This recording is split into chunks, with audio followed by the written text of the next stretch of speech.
This is my 2018 Model 3 Tesla. Now, I wanted to go through a whole tour of it, show you guys basically what it is, how it works. I bought it about a year ago. Going into the driver's seat, we got a lot of different features in the car that I want to go through. So it's basically a Tesla Model 3 leather interior. I went for the black interior model. I know that they have the white, so basically the black interior is black leather, silver trim, and also a little bit of wood trim. And then as we go into the actual car, there is tons and tons of features. I know a lot of people in normal cars have like a speedometer right here, but the Teslas do not. So when you go into drive, the speedometer will be right here. It's basically like driving a go-kart, essentially, is what it feels like. So going onto the screen, right now, music options are awesome. You can use anything, pretty much Bluetooth streaming, even Spotify, you can sign into your own account. So here's all my music that I listen to, and it goes solely off of the car. The car actually, on the 2018 version, has unlimited premium connectivity, which some of the different Teslas have different things, like the 2015 Model S has free supercharging for life. Things like that. Every year is a little bit different. So if you buy a brand new Tesla Model 3, you'll probably have to pay for the premium connectivity monthly. I think it's like 20 bucks a month or something. Really? Yeah. Damn, I didn't know they charge you for that. Yeah, but now I have premium connectivity with the 2018 model, and it's awesome. So a few mods I actually did is right here in the center console, there is a full-blown phone charger you can set your phone onto, and it will charge on either side. So right there, you can see how it charges. That was actually on Amazon, and I'll link it in the description if you have a Tesla model that is younger than 2019. I'll link that in the description. I actually modded that myself and put it in here because most of the new models do have it, but on the 2018s they don't. So, and less, I think other models too don't have it. Also, let's go into like the controls and features you can have with the actual car. So going over into the car, we go into controls. Literally, you can control everything. How the pedals and steering feels, like, you know, steering mode with being sport being super tight and comfort being super, super loose. There's all kinds of different settings and, you know, steering modes, acceleration, and if you have different versions of the car, like the Model S, you'll have like performance mode, ludicrous mode, etc., etc. Just on the Model 3, we have the standard. The regenerative braking I usually use on standard, and also in the stopping mode. I don't really like the other two. Roll and hold feels like you're actually just slamming your brakes every time you let off the brake, and roll feels like you're instantly speeding off of the line as soon as you left your foot off of it. So off of the brake, and it just feels gross. Creep is probably by far the best mode, just because purely it feels like you're driving a real car. Moving on to the charging stat, basically this is like, you know, where you charge the car. I usually charge at my house. I usually just use a regular 100 watt port. I think they're 100 watts, like just the normal 110. Yeah, I usually just use 110 volt. It usually charges pretty slow, considering if you had like a 240 or, you know, the actual supercharger in your car or in your house. Mine, usually you charge to about 220 before you know, unless you want to do 280 for full daily charge. I just plug it in and leave it, and it averages about like 60 bucks a month in total. Also, moving on to the autopilot, mine does have the $3,000 upgrade. It's basically the best cruise control you'll ever have in a car. I mean, it holds you in the lane. It basically steers a little bit for you. It still requires you to hold your hands on the steering wheel, you know, and it will notify you if you don't. There's ways around it. I'm not saying to do that for any legal reason, but but like I said, it basically holds you in the lane, holds your whole speed limit for you, and you can increase the speed up and down, which we'll have B-roll of on the screen. Moving on to like lighting and display, that's all kind of normal stuff. You can choose how your headlights are. Usually I keep them on auto. Same with the display. I kind of use it on auto. At certain times of the night, it'll switch from white to the dark mode, which looks like this, which I like more, but I think it's cooler. During the day, it's kind of hard to see, so it's better on auto. Moving on to the navigation, obviously most Teslas don't make you pay more for navigation. It's just kind of built into their whole system that they have going. A lot of the navigation stuff does have trip planning. So if you're going on a trip, an example was our trip to San Diego, it calculates what charges you need to stop at and what superchargers you need to charge at to get to your destination. And it also calculates the time you'll be in there. Super cool. Moving on to the actual fun features. Let's talk about the backup camera. It'll look like this, where it has a very nice backup camera. It usually has like lines that show you the outside of your wheels. And then also if you swipe up, there's a new feature on my car at least, where you can see the left and right sides of the car. And also I actually turned on the new feature where if you basically signal, if I go left, it'll show me the left mirror. And if I go right, it'll go right on the right mirror, which is really cool actually. I think that's one of the coolest features because it checks your blind spot a little bit better than the mirrors can, and it's really nice. Moving on to like the fun features, there's literally all kinds of stuff. You can see your messages on screen. You can even browse if you wanted to see a Chrome tab or anything you want, and it basically goes to the Tesla website first, and you can also search whatever you want on there. Moving on to the toy box, which this is like all the fun stuff they add with Teslas, like a freaking fart noise. like why would you ever need that? But it's just kind of cool, one of those cool things. And then they also have something called the light show, which we'll show in a little bit. They also have the romance mode if you're trying to get cozy. It literally puts hot air on in the car and shows a full-blown fireplace if you're trying to get cozy. You know what I mean, fellas?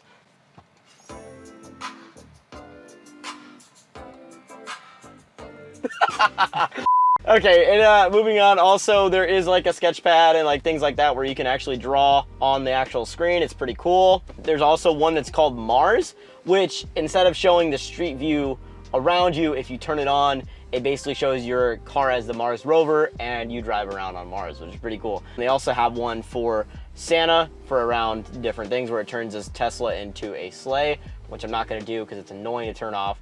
But now moving on to the arcade. Now this is one of the coolest things about Tesla is you can actually play games on your Tesla. Now there's like Cuphead, you can actually play chess against your car, Asteroid, Centipede, all the old games, and this is also included with your Tesla when you buy it. So when you're supercharging and you're bored, you can load up a game and just play. It's pretty cool. Moving on to the last thing, which is the theater. Now, they've been adding more and more platforms recently. When I first bought the Tesla, it was only YouTube, Netflix, and Hulu, but since then, they've done TikTok, Disney Plus, and Twitch, so you can watch your favorite streamers or watch your favorite TikTok creators, including me. The last couple things I have is in the arcade. It is really fun to play some of these games. So they do not include this, but you have to use a controller for some of the games. So you can plug an Xbox controller or a PS4 controller or any of the new console controllers into your Tesla and play like Cuphead or something like that, which is pretty cool. So this is the front trunk. It's very nice. The 2018 version does not have the auto opening, which you can buy new shocks for on Amazon to do auto opening, and I'll show you I do have that on my trunk, and the front ones are still waiting to come in. But yeah, the front trunk's really nice for like groceries or things that you can't really fit in your trunk or, you know, don't have the extra space to. I like to put like drinks or things like that, or eggs even. If you have like a lighter thing that doesn't want to get squished, put this in the front and you're ready to go.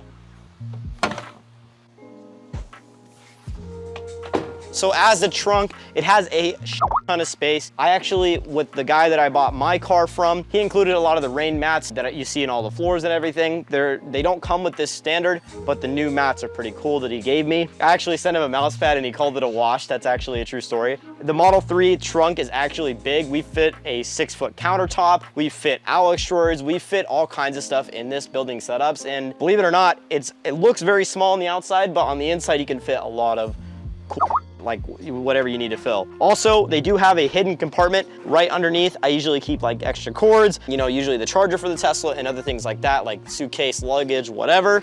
So that's the front trunk and the back trunk. Now this is the back seats. They're pretty roomy, to be honest. Like you could fit people back here pretty comfortably. I mean, I'm 5'5" for anybody that wants to know the specs of me, I guess. But this is 5'5" and I have a lot of leg room. My seat's on the easy mode where it backs it up more. But if you were to sit, you know, you got a lot of leg room in here. Also, cup holders in the middle. Bam, bam, 2 cup holders. And also charging ports on the backside, essential for people who, you know, need to charge their phone or whatever. Perfect for that. And also the roof is called a moon roof, is what they call it in the Tesla. Basically glass from the front of the car all the way to the back, but mine does not open. So it's just purely glass. It is sun protected. They have a lot of tint on them on the factory, but I actually tinted my windows darker. The back windows and this part is limo from the factory. So factory right here, this line fades down. And so a lot of tint places don't really do that, but mine was cool enough to do the tint from the back. So basically 4 windows, and this trunk piece is all limo and dark, which is nice. And I think in the front I want to say it's 15 or 20%. I can't remember, but it's really, really nice. So the one thing about Teslas that's really, really nice is the Keycard function. I know a lot of people are going to say, where are your keys? But really, the Teslas, all they do is give you a single key card like this. And yes, you can buy a Tesla key on their website, but it's $100, and I don't think really anyone cares to buy that. So usually, I don't use this key really ever, and I'll explain why here in a minute. But if you ever need to and you don't have your phone key, you can tap right here and it will lock the car like that. Instead of having an actual key where you start the ignition, there is no key. It literally just taps on the side of the car to unlock it and lock it, which is really, really nice and sleek. So this is the Tesla app right here, and you can actually control everything in the car. So if you go to controls, lock your car, open your charge port, and you can even honk the horn,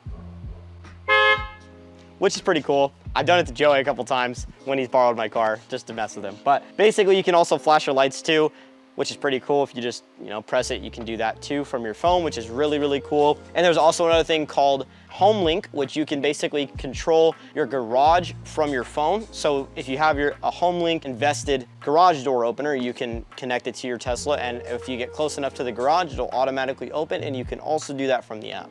Moving on also to the climate in the car, all 4 seats or 5 seats have seat warmers, and you can control them from the car. So say it's a very, very cold ass day and you are not trying to walk outside, you can literally turn this all the way up and make it heated. Or say it's a really hot ass day outside, you can make it to where all of the car is entirely freezing before you even walk in it, which is cool. Also, I'm not gonna show you the next step because this one is location, which I'm not gonna show you because it obviously has my address on it, but you can actually test out where the car is anywhere in the world. You can see where the location of the car is, and it's even down to parking spots sometimes. So if you get lost in a mall and you forget where you park, you can just check it on the app. And it's actually pretty cool because I've done that a couple times. My ass forgets where I park. So, and you can also even look at the charge stats compared to the last 31 days. So you can see in superchargers, I've spent 53% because we just went to San Diego and back. And so you can see on the way to LA, it's obviously more expensive.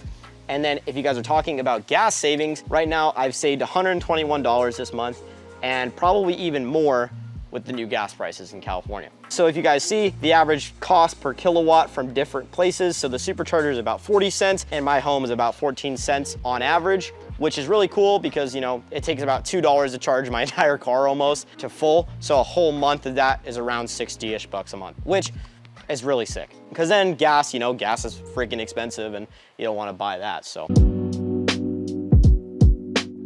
Also, there is something called Tesla Roadside. So Tesla Roadside comes with every Tesla, and basically, since you don't have a spare tire or anything like that, they are obligated to help you with that, and then you basically have a full roadside assistance built into buying the car. So they will come in, say you lose charge and you can't charge anywhere, and your car dies somewhere, they can come fill you up to get to a supercharger. They can also tow your car if needed, or they can even swap your tires for you, any tire you have, and then it's just a loaner and you would give it back till your tire gets fixed, which is really cool, really nice, by the way.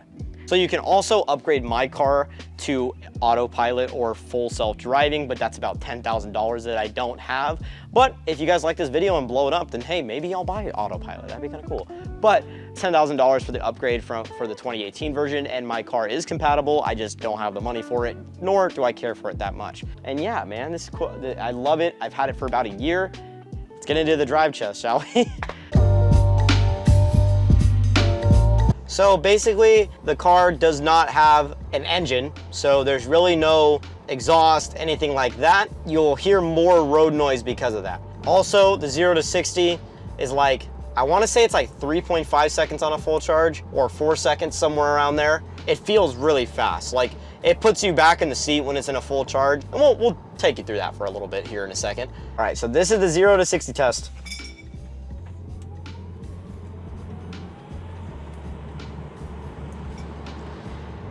It's pretty damn fast. It puts me right back in my seat every time I do it. And it's just one of those things you cannot like judge until you actually sit in a car. Even with Joey trying to hold the camera straight, you saw him kind of jerk back. We'll do like a front one where he'll hold the camera toward himself, and we'll do one more just to see, you know, like the actual force of the car and us being pulled back.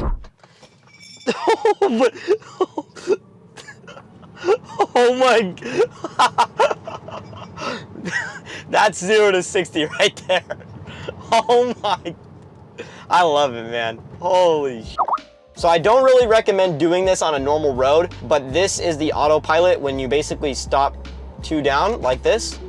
It basically brings blue lines, and basically it holds you in the lane between the blue lines, and it basically allows for a smooth driving experience. Now, I don't really trust this on normal roads because it's a little iffy because it can't always detect the lines on regular roads, but freeways, it's amazing. Also, the speaker system in this is really great. I can't really play you anything because everything's gonna get copyrighted, but the speakers do sound great from my experience, and it's just a vibe to drive, especially with the windows down and you're listening to good music. Great experience overall. I'm very happy with the Tesla. The only complaint I really have about this car was before, when I couldn't charge at the house, having to go and charge at a supercharger was kind of annoying because it takes about 30 to 40 minutes to charge it up to where we want it to be, and that was the only annoying thing. But if you have a 240 in your garage or anything like that, it'll be really nice for you to charge your car and you won't really feel anything. My dad has one of those too, and he loves his Model Y doing that. You know, what's the maintenance like on it? You know, do you have to smog it, whatever?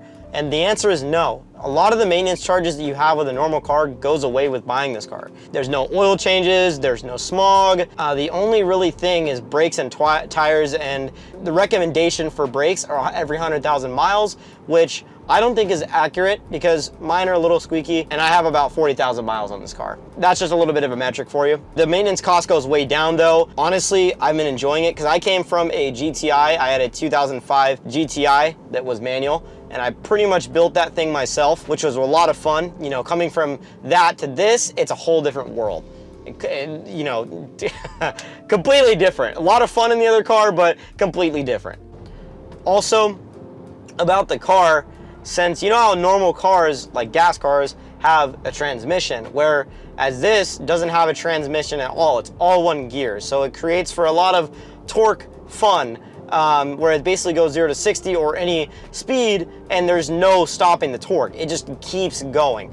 And that's the one thing about Teslas that are amazing, because basically there's only one gear and it's drive. There's no, you know, 1, 2, 3, 4, 5 or anything like that. So it's just instant every time. And since electricity is just so much better when it comes to that, it literally is just instant. There is no like delay or anything like that, which is awesome. If you guys enjoyed this video of my Tesla tour, make sure to leave a like, and also if you guys also like setups and stuff like that, make sure to check out this series where I react to your setups, and also make sure to check out this video where I build my entire gaming setup. Thank you everybody for watching.